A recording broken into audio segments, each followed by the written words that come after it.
નમસ્તે વિદ્યાર્થી મિત્રો, એકાઉન્ટ પ્રકરણ 1 ની અંદર બીજો પાઠ એટલે કે થિયરીની આપણે માહિતી મેળવીએ છીએ. કાલે આપણે એટલે કે આના પહેલાના વિડિયોની અંદર આપણે થોડીક બેઝિક માહિતી એટલે કે થિયરી વિશે સમજ્યા હતા અને તમને કીધું એ મુજબ થિયરી આપણે to the point as a to the point જે પરીક્ષામાં પૂછાવનારી છે એવી જ થિયરીનો આપણે અભ્યાસ કરીએ છીએ. તેનું ફટાફટ રિવિઝન કરી. કાલે આપણે કયા કયા પોઈન્ટ ડિસ્કસ કર્યા હતા. સૌપ્રથમ પહેલી વસ્તુ જોઈ હતી આપણે ભાગીદારીની વ્યાખ્યા, પછી ભાગીદારોનું કરારનામું, એના પછી કરારનામું ન કર્યું હોય ત્યારે ભાગીદારોની સંખ્યા, અને લાસ્ટમાં જે ટોપિક આપણે અધૂરો છોડ્યો હતો એ ટોપિકને આજે આપણે પૂરો કરવાના છે. લાસ્ટ આપણે જે બે વસ્તુઓ જોઈ હતી કે મૂડી ખાતા રાખવા માટેની પદ્ધતિ અને એમાંથી તમને પરીક્ષામાં કેમ પ્રશ્નો પૂછાય એની પણ આપણે ચર્ચા કરી હતી. એમાં આપણે વાત કરી હતી સૌપ્રથમ પહેલા તો કે ભાગીદારીના જે મૂડી ખાતા રાખવાની પદ્ધતિ છે એના મુખ્ય પ્રકાર કેટલા. પેલો પ્રશ્ન એવો તમને પૂછાઈ શકે. તો આપણે બે જોઈ હતી, અસ્થિર મૂડી ખાતાની પદ્ધતિ અને સ્થિર મૂડી ખાતાની પદ્ધતિઓ. અસ્થિર મૂડી ખાતાની પદ્ધતિનું બીજું નામ હતું હંગામી મૂડી પ્રથા, જ્યારે સ્થિર મૂડી ખાતાની પદ્ધતિનું બીજું નામ હતું કાયમી મૂડી પ્રથા. અસ્થિર મૂડી ખાતાની પદ્ધતિ એટલે શું અને સ્થિર મૂડી ખાતાની પદ્ધતિ એટલે શું, બંનેની વ્યાખ્યાઓ પણ આપણે જોઈ હતી.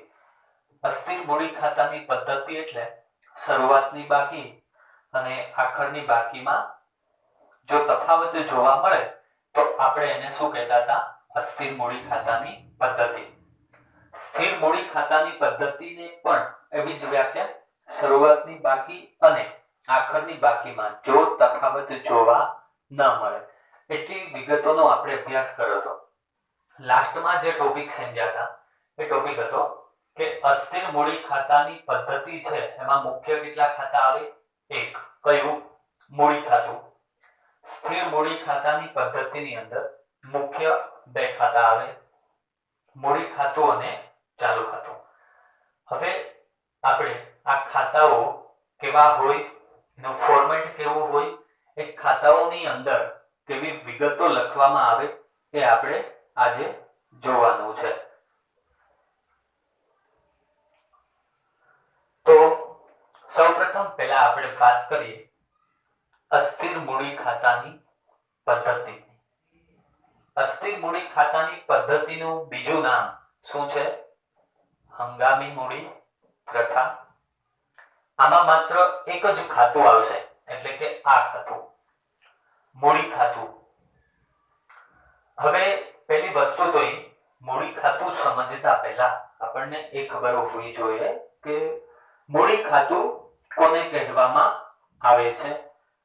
તો મૂડી ખાતું એટલે સિમ્પલી અર્થ આપણે એવો સમજવાનો રહે કે મૂડી ખાતું એટલે કે ધંધા સાથે જે ધંધાનો વ્યક્તિ, બહુ ધ્યાનપૂર્વક સમજજો, ધંધા સાથે ધંધાનો વ્યક્તિ જે કામ કરે છે એના બદલામાં એની જે લેવડ દેવડ થાય ધંધા સાથે, પોતાની પર્સનલ, બીજી બહારની જે વસ્તુઓની લેવડ દેવડ થાય એ બધી વિગતો કેવી છે, અલગ. એના માટે તો આપણે ખાતાઓ શીખ્યા હતા, વેપાર ખાતું, નફા નુકસાન ખાતું અને પાકું સરવૈયું. પણ ત્યાં એક વ્યક્તિ હતો એટલે કોઈ વ્યવહારો હતા નહીં. અહીંયા બે વ્યક્તિઓ છે એટલે કે ધંધા સાથે આ ભાગીદારો જે વહીવટ કરે, પૈસાની લેવડ દેવડ કરે, નફાની વહેંચણી હોય, મૂડી હોય, ઉપાડ, કોઈ બી વસ્તુ હોય, આની લેવડ દેવડ કરવા માટે કયું ખાતું બનાવવું પડશે? મૂડી ખાતું. તો ચલો આપણે જોશું હવે મૂડી ખાતું. પહેલા તો ફોર્મેટ ચેક કરી લે. સૌપ્રથમ પહેલા એનું ટાઇટલ, ભાગીદારોના મૂડી ખાતા. જેટલા ભાગીદારો હોય એટલાનું અહીંયા નામ લખવાનું. આપણે એક્ઝામ્પલ તરીકે બે ભાગીદારો રાખ્યા છે. હવે સૌપ્રથમ પહેલા આપણો નિયમ છે એકાઉન્ટની અંદર કોઈ બી તમે ખાતું બનાવો તો એની અંદર એક ઉધાર અને એક આવશે જમા. હવે ઉધાર અને જમા આ બંને વિગતોનું ફોર્મેટ સેમ હોય, એટલે કે બંને બાજુની કોલમો કેવી હોય? સરખી. જો આ ઉધાર સાઈડ છે તો એમાં તારીખ, વિગત A અને B બંને ભાગીદારોની કોલમ. એવું ને એવું જમા સાઈડ, તારીખ, વિગત A અને B. જમા સાઈડ શું આવશે અને ઉધાર સાઈડ કઈ વસ્તુઓ, કેવી વિગતો લખવી, એનો એક સિમ્પલી અર્થ છે. જો જમા સાઈડ પહેલા આપણે સમજીએ. જમા બાજુ શું આવશે? તો કે ધંધામાંથી ભાગીદારોને મળતી આવક. એટલે કે ધંધા સાથે ભાગીદારો લેવડ દેવડ કરે છે, આખું વર્ષ ધંધો ચલાવે છે, તો આ વર્ષ દરમિયાન એ લોકોને કેટલી પ્રકારની જે કઈ આવકો થતી હોય, જેમાં પગાર લઈ લો, બોનસ, કમિશન, મહેનતાણું, નફો છે, મૂડી છે, એ મૂડી ઉપરનું વ્યાજ છે, આવી બધી બાબતો કઈ સાઈડ લખવાની છે તમારે? જમા સાઈડ. કારણ કે ત્યાં શું આવશે? આવકો. એનાથી વિરુદ્ધ ઉધાર સાઈડ શું? જાવક. એટલે કે જાવક. પણ જાવક કઈ જગ્યાએ? ધંધામાં ને ધંધામાં. કોઈ અન્ય બહારની જાવકોની અહીંયા વાત છે નહીં. બારી ઘરે પછી કોઈક વસ્તુના પૈસા યુઝ કરે તો એ બાબત તો અહીંયા લખવાની નથી. અહીંયા બાબતો લખવાની છે, નોટ ડાઉન કરવાની છે. તો કઈ? તો કે જે વિગતો ધંધા સાથે લેવડ દેવડમાં આવક જાવકની થતી હોય એ જ માત્ર આ ખાતાની અંદર આવશે. જમા સાઈડ વાત કરી આપણે. શું આવે છે? ભાગીદારની જે આવક થતી હોય એ પહેલી વસ્તુ છે. બાકી આગળ લાવ્યા, એટલે કે ધંધામાં પૈસાનું જો એ લોકો રોકાણ કરે છે તો એ અહીંયા લખવાનું છે. મૂડી પર વ્યાજ. મૂડી પર વ્યાજ એ શું કહેવાય? ભાગીદાર માટે આવક કહેવાય. હવે આમાંથી તમને પ્રશ્ન પૂછાઈ શકે. હવે તમને મેં પહેલા જ વિડીયોમાં કીધું હતું કે આપણે ટુ ધ પોઈન્ટ, એટલે કે 1 માર્ક્સની અંદર MCQ માં થિયરી પૂછાય એવી રીતના આપણે થિયરી ભણવાની છે. તો હવે તમને પ્રશ્ન પૂછાય કે મૂડી પર વ્યાજ એ ભાગીદાર માટે શું કહેવાય? નીચે 4 ઓપ્શન આપી દીધા હોય. આવક કહેવાય, જાવક કહેવાય, ખર્ચ કહેવાય કે એક પણ નહીં. બહુ ધ્યાનપૂર્વક પ્રશ્નને સમજજો. કેવી રીતના બોર્ડની અંદર પ્રશ્ન પૂછાય. તમને એવું કે મૂડી પર વ્યાજ એ ભાગીદાર માટે શું કહેવાય? તો મૂડી પર વ્યાજ એ ભાગીદાર માટે શું કહેવાય? આવક. નીચે 4 ઓપ્શન આપી દે. આવક, જાવક, ખર્ચ અને એક પણ નહીં. તો તમારે યાદ રાખવાનો છે આ પ્રશ્ન. અહીંથી પ્રશ્ન પૂછાઈ શકે છે. એટલે IMP વસ્તુ છે મૂડી પર વ્યાજ. પગાર એ પણ ભાગીદાર માટે આવક કહેવાય. પણ પગાર કોનો? ભાગીદારને મળતો હોય તે જ. બીજા અન્ય કર્મચારીઓને આપતા હોય એની વાત નથી. બોનસ છે, કમિશન છે, મહેનતાણું છે, વહેંચણી પાત્ર નફો, આ બધી એમની આવકો છે. એવી જ રીતના આપણે હવે જોવાનું છે ઉધાર સાઈડ, એટલે કે જાવક કે ખર્ચ સાઈડ. એમાં પણ બાકી આગળ લાવ્યા આવી શકે છે. મોસ્ટ ઓફલી એક પણ દાખલાની અંદર તમને જોવા મળશે નહીં. ઉપાડ.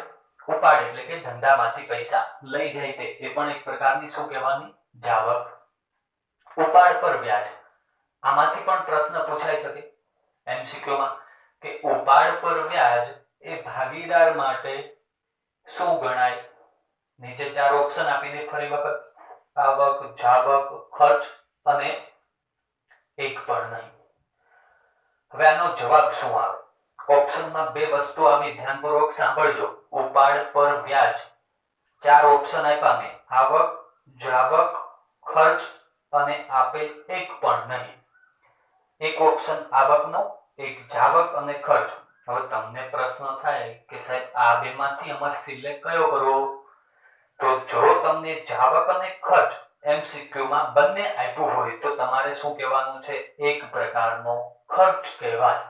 જાવક ઓપ્શન સિલેક્ટ કરવાનો નથી. શા માટે? એવો બી પ્રશ્ન થાય, એનું બી નિરાકરણ છે. ખર્ચ એટલે શું? એક્ઝામ્પલ તરીકે તમે કોઈકની પાસેથી ઉછીના પૈસા લ્યો, 5000, 10000, 20000, તો એની ઉપર તમારે કોઈ વ્યાજ ચૂકવવાનું થાય તો એ તમારા માટે શું બન્યો? એક પ્રકારનો ખર્ચ.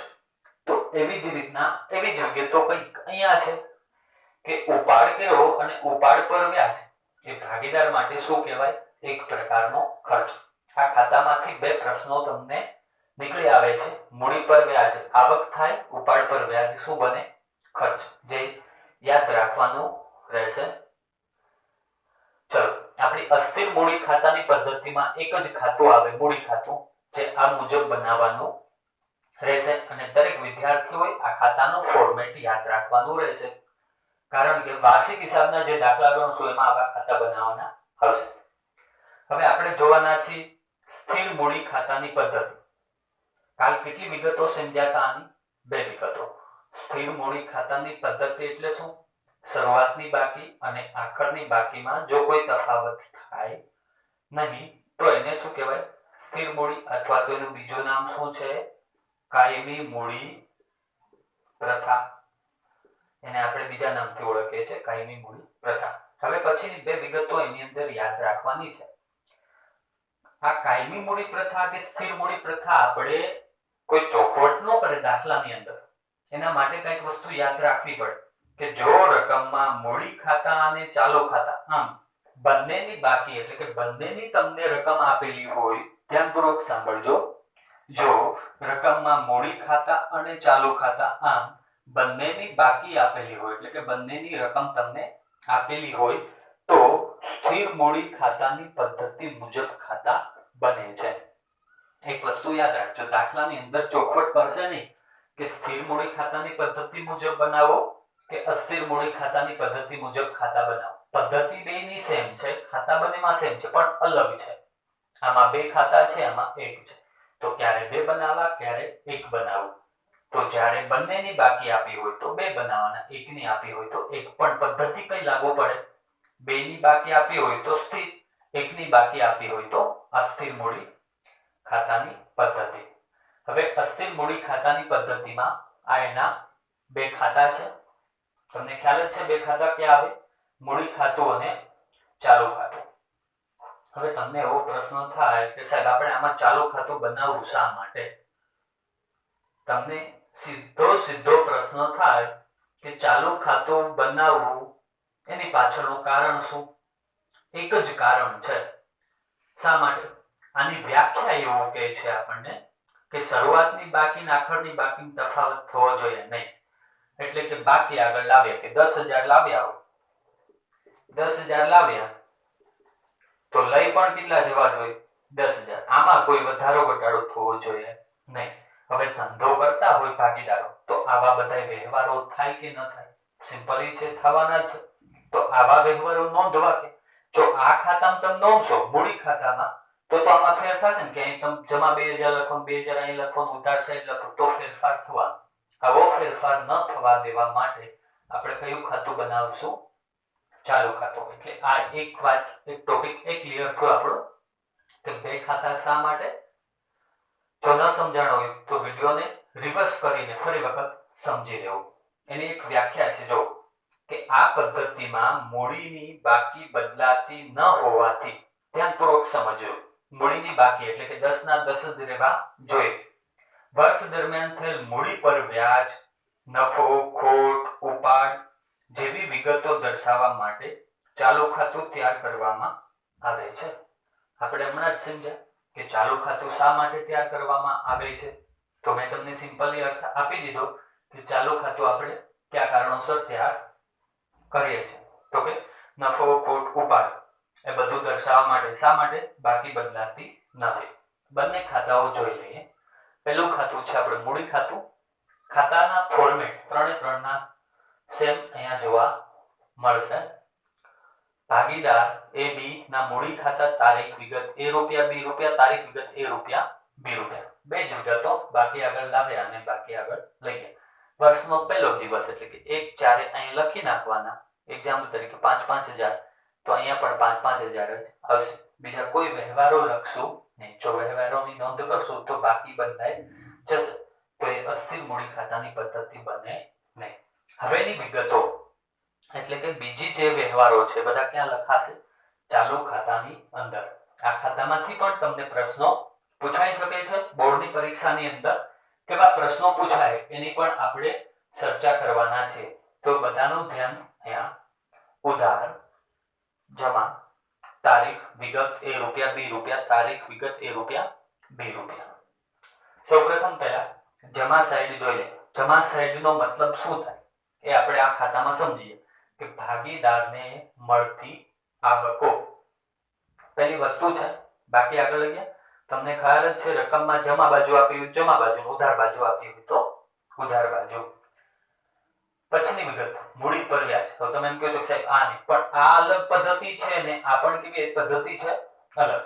તો આમાં ક્યાંય મૂડી પર વ્યાજ ન આવ્યું. મૂડી પર વ્યાજ ક્યાં આવશે? ચાલુ ખાતા.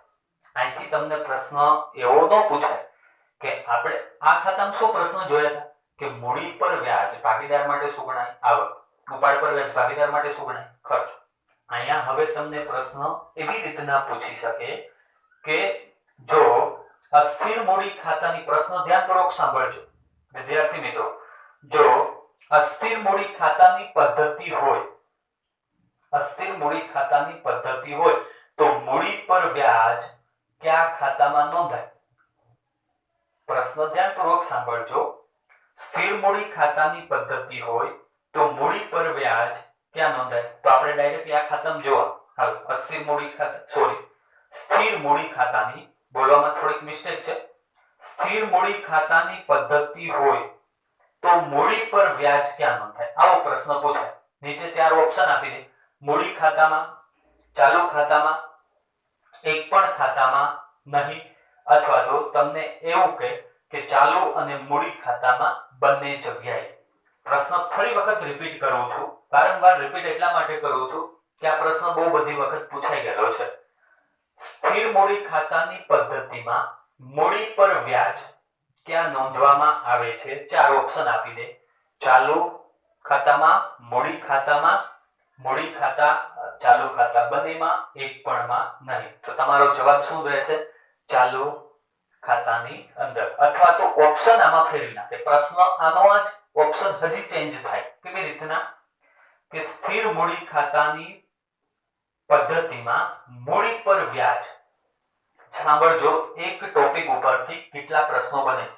સ્થિર મૂડી ખાતાની પદ્ધતિમાં મૂડી પર વ્યાજ કયા ખાતાની કઈ બાજુએ નોંધાય? ઓપ્શન આપી દે. મૂડી ખાતાની ઉધાર બાજુ, મૂડી ખાતાની જમા બાજુ. પછીના 2 ઓપ્શન બને ચાલુ ખાતાની જમા બાજુ, ચાલુ ખાતાની ઉધાર બાજુ. તો તમારે ઓપ્શન કયો સિલેક્ટ કરવાનો? ચાલુ ખાતાની જમા બાજુ.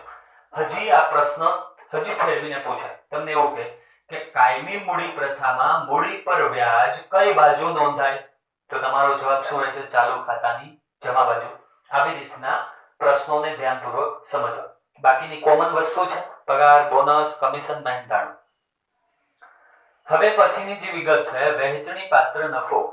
આમાંથી પણ તમને પ્રશ્ન પૂછાય કે જો કાયમી મૂડી પ્રથા હોય, ધ્યાનપૂર્વક સાંભળજો કેવી રીતના તમને પ્રશ્નો પૂછાય છે તે. કાયમી મૂડી પ્રથા હોય, આમાંથી બહુ બધા પ્રશ્નો પૂછાઈ શકે છે. કાયમી મૂડી પ્રથા હોય તો વહેંચણી પાત્ર નફો કયા ખાતામાં લખાય? હવે કાયમી મૂડી પ્રથા છે તો તમારે આની અંદર જો કાયમી મૂડી પ્રથામાં 2 ખાતા. વહેંચણી પાત્ર નફો, વહેંચણી પાત્ર નફો ક્યાં નોંધાશે? ચાલુ ખાતાની જમા બાજુ. વહેંચણી પાત્ર ખોટ ક્યાં લખાય? ઉધાર બાજુ. હવે તમને પ્રશ્ન એવો પૂછાય કે અસ્થિર મૂડી ખાતાની પદ્ધતિ હોય તો વહેંચણી પાત્ર ક્યાં, નફો ક્યાં નોંધાય? હવે સિમ્પલી વસ્તુ છે, અસ્થિર મૂડી ખાતાની પદ્ધતિ નફો હોય તો એ મૂડી ખાતામાં જ લખાય. પણ શું કીધું છે? નફો. તો ક્યાં આવશે? જમા સાહેબ. હજી પ્રશ્ન એવો પૂછે કે હંગામી મૂડી પ્રથા જે છે એમાં વહેંચણી પાત્ર ખોટ ક્યાં લખાય? હંગામી મૂડી પ્રથામાં વહેંચણી પાત્ર ખોટ ક્યાં લખાય? તો વહેંચણી પાત્ર ખોટ મૂડી ખાતાની ઉધાર બાજુ. બહુ ધ્યાનપૂર્વક, આમાંથી ઘણા બધા અઢળક પ્રશ્નો બને છે. લગભગ બધા પ્રશ્નોની ચર્ચા આપણે કરી લીધી છે. ફરી વખત રિપીટ કરું છું. આ નવા પ્રશ્નો આપણે જોઈએ. તમને પ્રશ્ન પૂછે કે સ્થિર મૂડી ખાતાની પદ્ધતિ અથવા તો કાયમી મૂડી ખાતાની પદ્ધતિ હોય તો વહેંચણી પાત્ર નફો ક્યાં નોંધાય? તો ચાલુ. તો એનો જવાબ આવશે ચાલુ ખાતાની જમા બાજુ. ચલો, 1 માર્ક્સમાં કદાચ ટૂંકો પ્રશ્ન તમને પૂછાય છે બોર્ડની પરીક્ષામાં. અત્યાર સુધી નથી પૂછાયેલો, છતાં બી પૂછાઈ શકે. કારણ કે આપણે એવો પ્રશ્ન છે આને સ્કીપ કરી શકે તેમ નથી. પ્રશ્ન એવો પૂછાય કે વર્ષના અંતે ઉપાડ ખાતું બંધ કરવાની આમ નોંધ લખો. આમ નોંધ સિમ્પલ છે.